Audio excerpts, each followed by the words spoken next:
Okay, so international surrogacy. 3 countries keep coming up in every conversation with intended parents: the US, Ukraine, Mexico.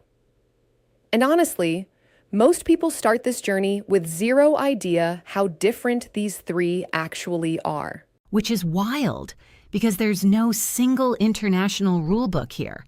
Everyone's improvising within their own country's laws, and 2026 made it even messier.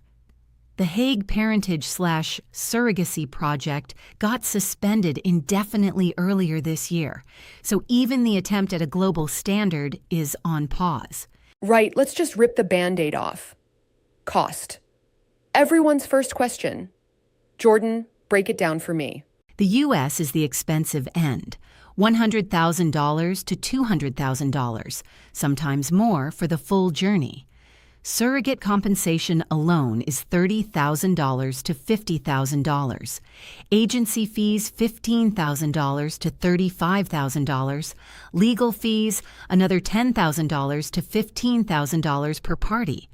Some flat-rate California programs start at $140,000. That's a house. That's a down payment on a house. Basically, yeah. Mexico sits in the middle.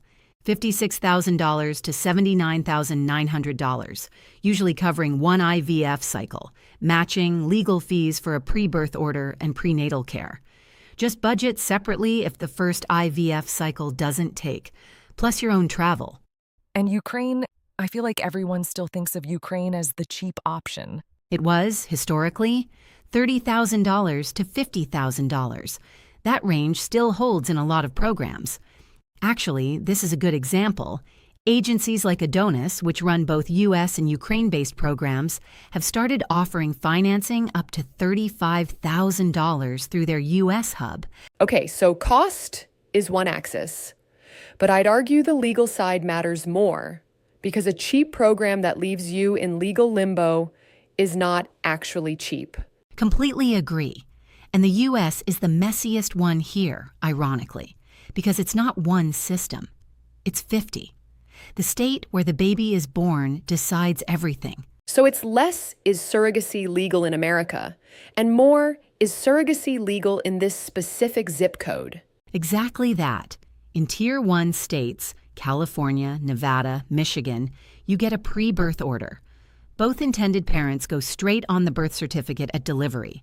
Doesn't matter if you're genetically connected, doesn't matter your marital status. And Ukraine? Ukraine's laws are actually very clear, which is refreshing after the U.S. patchwork, but they're narrow. Intended parents are the legal parents from conception, full stop. The surrogate has zero legal claim, but it's only open to married heterosexual couples.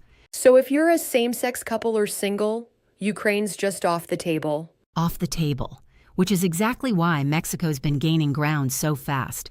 Tell me about that. Mexico's Supreme Court confirmed surrogacy as a protected medical procedure. In Tabasco and Sinaloa specifically, you get a pre-birth order before delivery. And critically, it's open to same-sex couples and single parents. Ukraine can't offer that. The U.S. can, but at double or triple the price. So Mexico's basically positioning itself as the inclusive middle ground. That's a fair way to put it. Let's talk timelines, because I think this is where people get blindsided the hardest. Across the board, contract to birth certificate is 12 to 24 months. Mexico averages 12 to 18, about 3 to 6 months just for matching and IVF, then the pregnancy itself. And the U.S.? I'd have guessed faster, given the money involved. Matching can be shockingly fast. Some agencies average 1 week, but then legal negotiation adds another 2 to 4 weeks before anything medical even starts. Money buys speed in matching, not in paperwork. What about Ukraine? You mentioned earlier things are complicated there right now. There isn't a clean total timeline number for Ukraine in what we've got. But the honest context is the ongoing conflict adds real delays, especially around document processing and emergency passports. And this is where it gets genuinely impressive. Honestly, some clinics have relocated operations to Western Ukraine, built reinforced shelters for surrogates and newborns. ADONIS, for instance, has talked publicly about routing exit logistics for babies through neighboring cities like Warsaw or Bucharest when needed. It's a level of contingency planning you just don't think about until you realize it's necessary. That's a sentence I did not expect to say on a fertility podcast. Exit routes through Warsaw. Okay, travel and logistics. This is the part I think people massively underestimate. Across all three, intended parents typically aren't there for the whole pregnancy. You fly in for the embryo transfer, fly home, come back for the birth. Total in-country time runs 3 to 8 weeks. Mexico specifically needs 2 to 4 weeks post-birth just to finalize local paperwork. And Ukraine, given everything you just said? Obviously harder.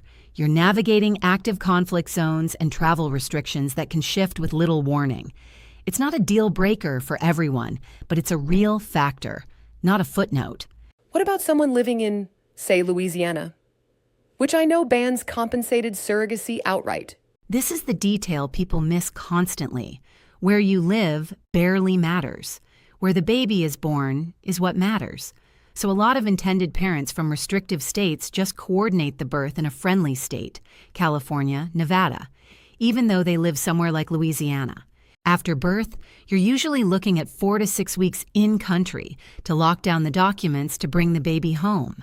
All right, let's land the plane.